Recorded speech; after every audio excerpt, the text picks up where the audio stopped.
Bonjour à tous. Très peu de Tunisiens se sont déplacés dimanche pour élire un parlement dénué de tout réel pouvoir infligeant, un nouveau désaveu au président Kais Saied et aux réformes politiques qu'il impose depuis 2021 dans un pays surtout préoccupé par ses problèmes économiques. Bonjour Mamadou Diouf, vous allez bien?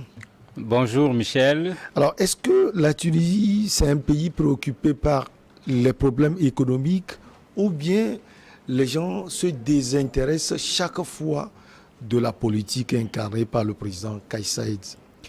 En fait, les deux phénomènes sont là et malheureusement, cette fois-ci, ils se renforcent. Après la révolution, le printemps arabe, comme on l'appelait, les populations se sont mis derrière des partis politiques en espérant que ce sont les partis politiques qui vont pouvoir résoudre la question sociale et la question économique. Malgré l'expérience avec Ennahda, avec un autre parti qui s'est finalement associé avec Ennahda, la question sociale, la question économique n'a jamais été résolue. De sorte que Kais Saied, qui n'était pas membre d'un parti et qui considérait que ce sont les politiques qui ont mis la Tunisie dans la situation dans laquelle elle se trouve aujourd'hui, avait vraiment été porté par les jeunes en particulier qui disaient mais il faut qu'on dégage tous ces gens pour faire autre chose, et c'était un peu ça ce discours assez particulier de Kais Saied, un peu contre les partis politiques. Mais la désillusion est là avec Kais Saied également. Malheureusement, la question sociale n'a pas été réglée, la question économique n'a pas été réglée. Pire, vous avez des pénuries en Tunisie de sucre, d'huile, de semoule, etc. Bon, ce qui n'existait pas quand même du temps des partis politiques. Et ça fait qu'aujourd'hui, finalement, les Tunisiens sont certainement en train de se poser la question, mais c'est quoi exactement notre problème et où est la solution? D'autant plus que Kais Saied a choisi, lui, d'écarter les politiques dans ce qu'il est en train de faire. Le résultat, il est là. Une élection pratiquement totalement boycottée, parce que quand on peut parler de 90% d'abstention, mais est-ce qu'on peut encore légitimement parler d'élection quand on est dans une république, quand on est dans un espace démocratique? Alors justement, comment on peut expliquer et quelle est la suite à donner à ce qu'on a vu comme taux de participation? On parle de 11,3% de voix. Ben, la meilleure suite, c'est une démission de Kais Saied. Je ne sais même pas qu'est-ce qu'il attend. Il a été désavoué au moment du premier tour. Et il a été même désavoué avant, puisque ce que la société civile tunisienne demandait, ce que les partis politiques tunisiens demandaient, ce qu'un certain nombre d'intellectuels tunisiens demandaient, quand on l'a vu aller dans un sens qui va aboutir à un blocage, les gens avaient dit, attendez, il faut des élections générales anticipées.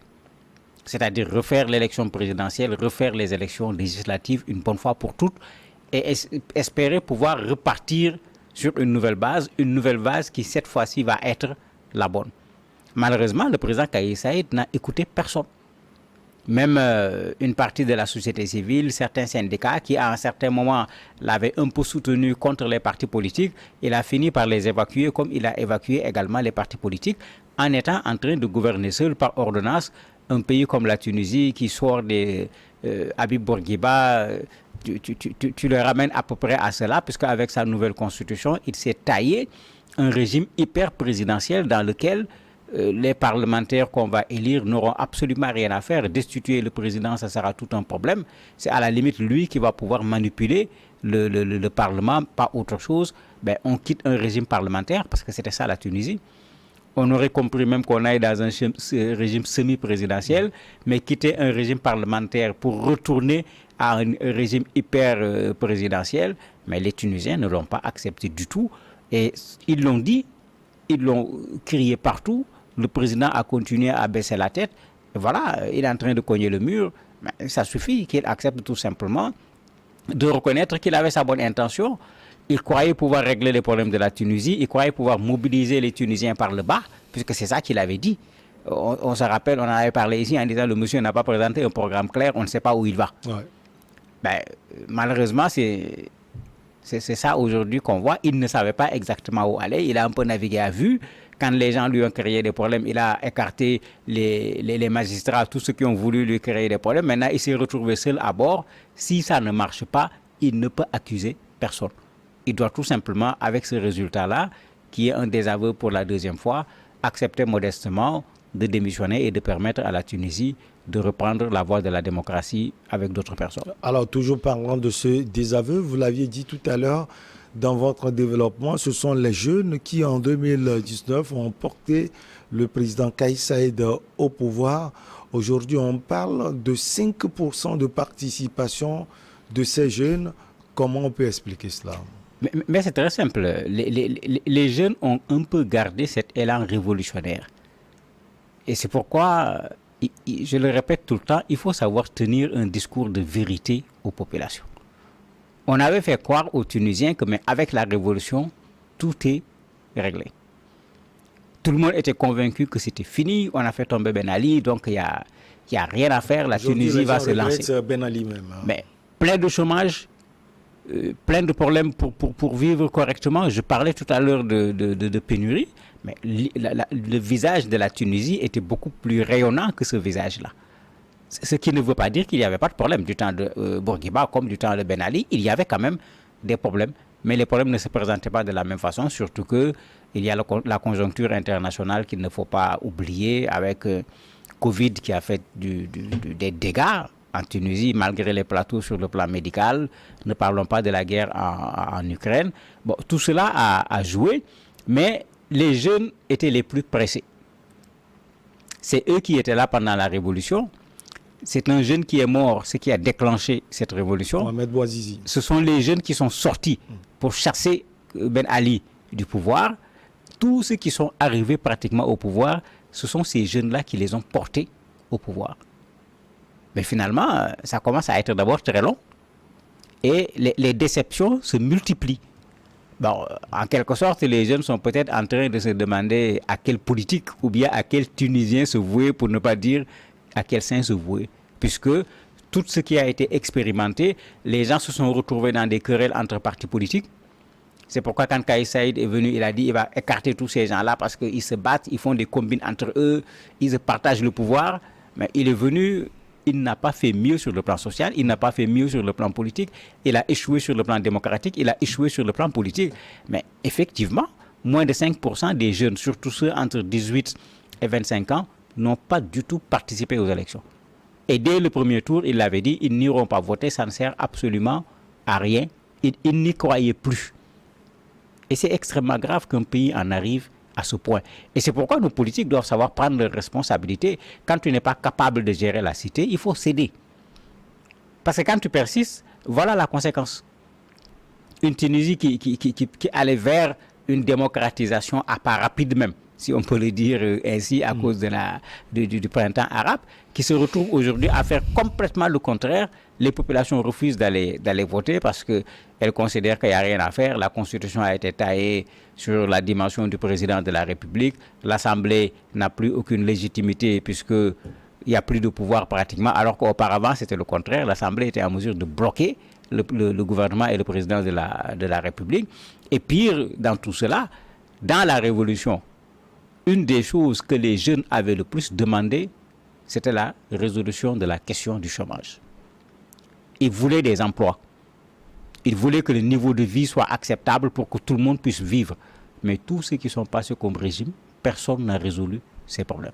On s'est plutôt appesanti à régler des questions politiques et malheureusement, Kais Saïed est en train de tomber dans ce qu'il reprochait à ceux qui sont venus avant lui. Alors, ces jeunes demandent la démission du président Kais Saïed. Même les partis politiques se sont regroupés pour demander au président Kais Saïed de partir.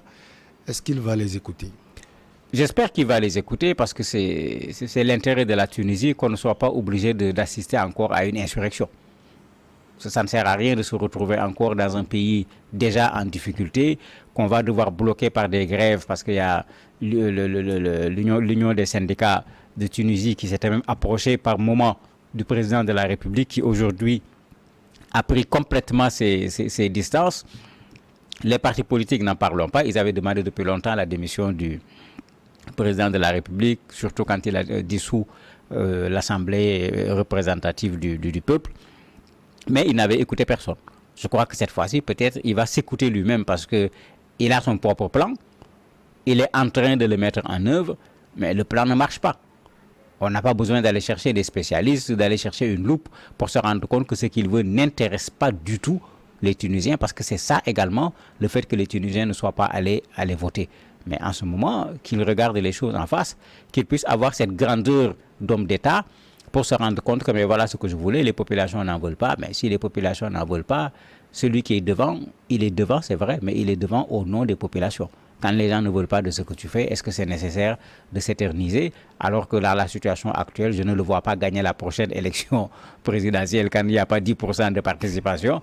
Mais en ce moment, il faut tout simplement, au lieu de laisser les Tunisiens encore dans le doute, encore dans la difficulté, il n'a qu'à abréger la souffrance politique, parce qu'il y a une souffrance politique, abréger également la souffrance économique et sociale en organisant ces élections générales qui ont été réclamées depuis fort longtemps. Alors, au-delà de toute chose, on sent que ce n'est pas le président Kais Saïed qui est le véritable problème des Tunisiens, c'est toute la classe politique de ce pays.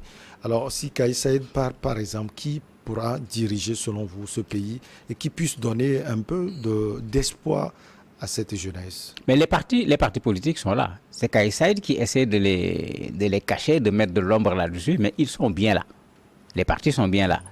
Autre chose, l'arrivée au pouvoir de Kais Saïed a coïncidé avec un moment où, si vous vous rappelez, au niveau des élections municipales, beaucoup de candidats indépendants se sont retrouvés maires au niveau de la Tunisie. Donc ce n'est pas la classe politique seulement, ce n'était pas Kais Saïed seul qui était le candidat indépendant. Il y a beaucoup de Tunisiens qui ont pris leurs responsabilités pour se mettre au devant, se porter devant les autres Tunisiens pour demander leur vote. Mais il y en a au niveau de la Tunisie, ce n'est pas quelqu'un pour diriger la Tunisie qui manque. Maintenant, le vrai problème, effectivement, ce sera le problème de la confiance, parce que une fois, deux fois, trois fois, quand tu viendras la quatrième fois, on va se demander, mais est-ce que ça ne sera pas encore la même chose, parce qu'on va se rappeler tout ce que Kais Saïed avait dit dans les médias avant même d'être candidat à l'élection présidentielle et de gagner l'élection. On va se rappeler de tout ce que les partis avaient dit avant que les populations ne votent pour ces partis politiques et de ce que cela a donné comme résultat. On a vu même deux partis politiques s'opposer de façon frontale avant les élections et se coaliser après les élections. Mais c'est vrai que les Tunisiens, en se posant des questions, ont parfaitement raison. Mais il ne faut pas qu'ils se trompent. Il faut bien quelqu'un pour gérer la cité. Il faut bien un commandant pour ce navire. Maintenant, c'est aux Tunisiens de prendre leurs responsabilités et de choisir celui qui va diriger leur pays. Au même moment, quand on voit les démarches du président Kais Saïed, on sent qu'il n'est pas prêt à partir. Alors, ces jeunes, par exemple, qu'est-ce qu'ils peuvent faire? Le plus gros risque, c'est que les gens descendent à nouveau. C'est déjà fait d'ailleurs. Parce que quand il ne faut pas qu'on le dise comme si on ne le fait pas, vous avez déjà des gens qui descendent dans les rues. Il avait utilisé au départ une très bonne méthode et très courageuse qui consistait à venir dans les manifestations pour parler aux jeunes. Mais il ne le fait plus. Parce que ce qu'il a promis, il n'a pas été capable de le faire. Parce qu'il faisait deux choses. C'est les politiques qui nous ont amenés dans la situation où nous sommes. Bon, il ciblait en particulier Enarda, mais après, le discours ne passait plus, comme on dit, le disque était rayé. Parce que quand il promettait d'apporter une solution, lui, à ses problèmes, il n'a pas apporté de solution à ces problèmes. Il y a eu plein de manifestations depuis qu'il est arrivé au pouvoir jusqu'à maintenant, parce que les populations, de façon générale, ne se retrouvent pas dans ce que le président actuel est en train de faire. Et c'est pourquoi je ne vois pas comment rester chez soi, dormir tranquillement, quand vous voyez que ceux que vous êtes censés diriger sont en train de vous tourner carrément le dos. Alors, Mamadou Diouf, vous connaissez très bien la Tunisie et la politique de ce pays. Dites-nous en quoi Ennahda, par exemple, reste une phobie pour le président Kais Saïed, parce qu'on le sent à chaque fois. Mais ça, je n'ai pas compris. Je n'ai pas compris parce que si Ennahda n'avait pas voté pour Kais Saïed, il ne serait pas au pouvoir. C'est clair, c'est net, tout le monde est d'accord là-dessus. Ennahda a demandé qu'on vote pour Kais Saïed. Ils ont pesé sur la balance pour lui permettre de devenir président de la République. Quand il est devenu, comme Ennahda l'avait fait avec le premier président de la Tunisie après la révolution, Moussef Marzouki, ils sont venus pour gouverner avec lui. Parce qu'ils ont un poids. Et jusqu'à présent, quand on prend avant la révolution, tout comme après la révolution, c'était le parti le mieux constitué, le mieux installé au niveau de la Tunisie. Et ils l'ont prouvé parce qu'à toutes les élections, même si on a vu le score diminuer, parce que finalement, les rêves que les gens attendaient, ils ne les ont pas vus, ils ont encore un électorat qui est là, qui est clair, qui est fidèle. Dans les manifestations contre le président de la République, on les voit participer aux manifestations avec les autres, comme on les voit organiser eux-mêmes des manifestations. La question qu'on se pose, est-ce que c'est la tête de Ennahda qui lui pose problème? Parce que pendant longtemps, lui et Ghanouchi, on les a vus dans une sorte de bagarre entre le président de la République et le président de l'Assemblée, où les gens ne se retrouvaient plus. On a mis le Premier ministre dedans. Quand le président nomme un Premier ministre, l'Assemblée refuse de le valider, alors que le régime était à l'époque un régime parlementaire. Une chose est sûre, Kais Saïd connaît très bien la force de Ennahda. Est-ce que c'est par peur de cette force que Kais Saïd s'est dit, si je viens dans ces gens, ils risquent de m'absorber? Je ne pourrais pas faire ce que je veux faire. C'est des politiques, c'est des habitués du système. Ils ont tout un ensemble d'appareils d'un point de vue politique dont moi je ne dispose pas. Je ne sais pas trop, mais en tout cas, depuis son arrivée au pouvoir, il a gardé son discours qu'il avait pendant la campagne. Lui, il est indépendant. On a pensé que comme beaucoup de candidats indépendants en Afrique qui sont arrivés au pouvoir, il allait trouver une coalition de partis qui vont l'accompagner dans son action, mais il a refusé d'être accompagné par un quelconque parti et surtout pas Ennahda. Merci beaucoup à vous, Mamadou Diouf. On marque, comme d'usage, la petite pause et derrière, on reçoit les représentants du ministère des Sports et des Loisirs.